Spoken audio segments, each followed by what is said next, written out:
Hi, my name is Vincent, and I am from the Speech and Audio Processing Lab at Imperial College London. In this talk, I will be presenting the paper Second-Order Sequential Best Rotation Algorithm with Householder Reduction for Polynomial Matrix Eigenvalue Decomposition. This work has been presented at ICASSP2019.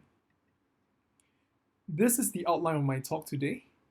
In this talk, I will explain how we can use householder transformation to reduce the polynomial matrix to tridiagonal form before applying the Givens rotation.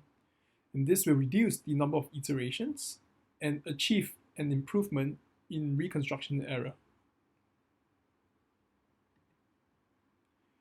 The EVD of Hermitian matrices is commonly used for many important signal processing applications, including subspace decomposition, blind source separation, and adaptive beamforming. However, this computation assumes that the sources are narrowband signals. If sources are broadband, the correlation between different sensor pairs at different temporal legs needs to be modeled, and one way of modeling uses polynomial matrices. The processing of polynomial matrices has led to the development of polynomial EVD algorithms, which have been applied to many broadband signal processing applications, such as subspace decomposition, blind source separation, adaptive beamforming, and source identification. I now describe how polynomial matrices arise. Consider data X collected from M sensors. We can compute the space-time covariance matrix such that every element in A is the correlation between sensor pairs at different temporal legs, parameterized by Tor. And its Z transform gives us a Parahermitian polynomial matrix such that every element in the matrix is a polynomial of Z. The polynomial EVD is defined as the following. In fact, it's a generalized form of the standard eigenvalue decomposition.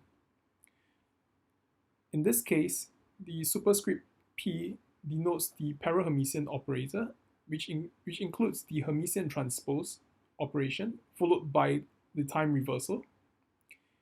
Capital lambda and capital U are the eigenvalue and eigenvector polynomial matrices respectively.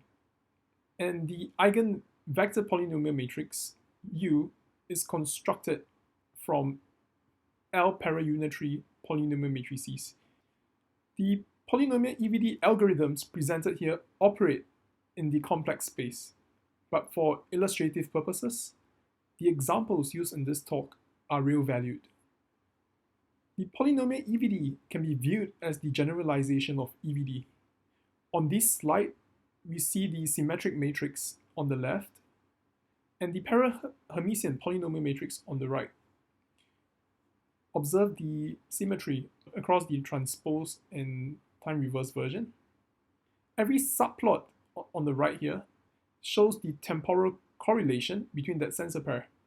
So on the on-diagonals, we get the autocorrelation of sensor 1, 2, and 3, while on the off-diagonal, we get the cross-correlation between sensor 1 and 2, 1 and 3, 2 and 3. The powers of Z are given on the x-axis, while the coefficients are given in the y-axis. On the left, an EVD will diagonalize the matrix by zeroing the off-diagonal elements. Similarly, a polynomial EVD is considered to have diagonalized the polynomial matrix if the off-diagonal elements are less than a predefined threshold, which is delta in this case. And the value of delta is computed according to the expression provided in that reference. And due to finite numerical precision on machines, numerical EVD algorithms also often use this idea of thresholding. To diagonalize polynomial matrices iteratively, SBR2 was introduced as a polynomial EVD algorithm, and it first searches for the largest off-diagonal element, which is indicated in red on this diagram at step 1. And if this largest off-diagonal element is greater than the predefined threshold, it will be brought to the z to the 0, or sometimes called the principal plane, using a delay matrix. And on the third step, once it's brought to the principal plane, a given's rotation will be used to zero the off-diagonal element. Because the delaying step 2 may increase the order of the polynomial matrix and makes it unnecessarily large. So in this case, we can see that the orange plane are just planes of 0. As such, a trimming procedure is applied during step 4 in order to keep the polynomial matrix compact. The 4 steps in SBR2, search, delay, zero, and trim, has led to extensions. And our proposal will focus on the zeroing step. Consider the principal plane of a polynomial matrix. Because the matrix is processed in a pairwise manner using the given's rotation, Jacobi's method needs to cycle through all the off-diagonal elements as shown in blue. In numerical matrix computation, a recommended approach is to apply the householder reflections to first reduce the matrix to tridiagonal form. So in this case, the matrix is only non-zero on the diagonal, superdiagonal, and subdiagonal. And householder reduction is numerically as stable and is also more efficient in the number of operations compared to the given's rotation. This banded matrix results in fewer elements to cycle through, as shown by the elements in blue. Consequently, fewer given's rotations is required. To illustrate the potential savings in the number of iterations, 1000 symmetric matrices of different matrix dimensions were randomly generated and diagonalized using the householder plus givens and givens only method.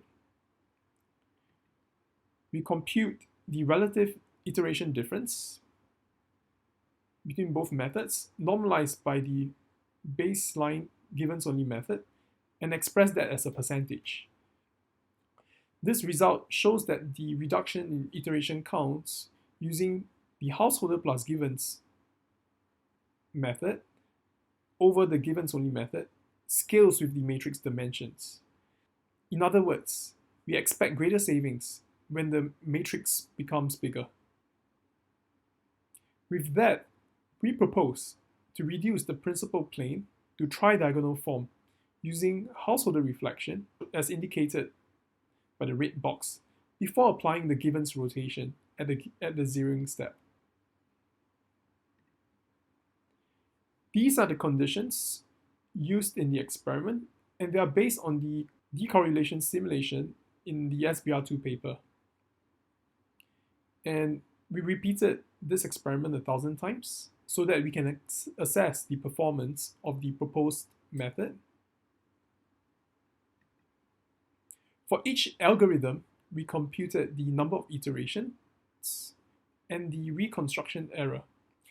The reconstruction error indicates the accuracy of the algorithm when we compare the reconstructed polynomial matrix against the original polynomial matrix.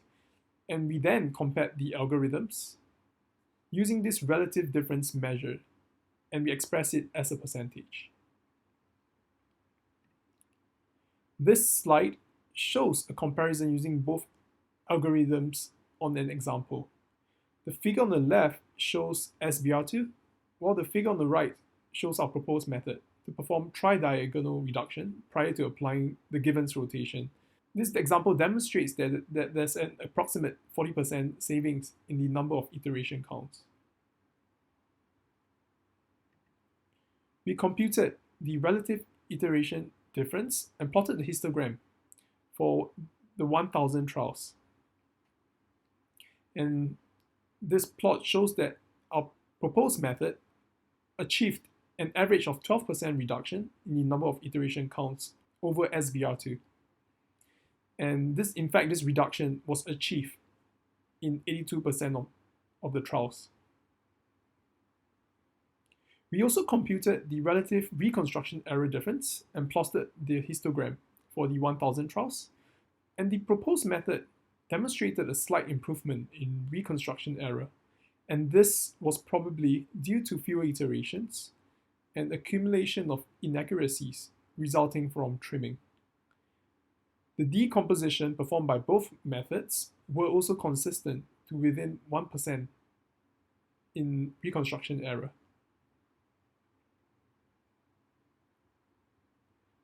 To conclude, in this work, we have proposed the use of householder reduction before applying the Gibbons rotation during the zeroing step in SBR2, the classical polynomial EVD algorithm.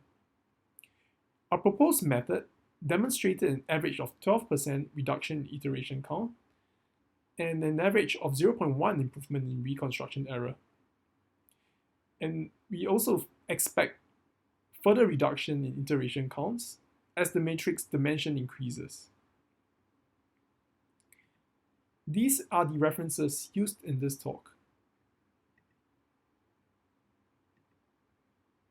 Thank you for listening.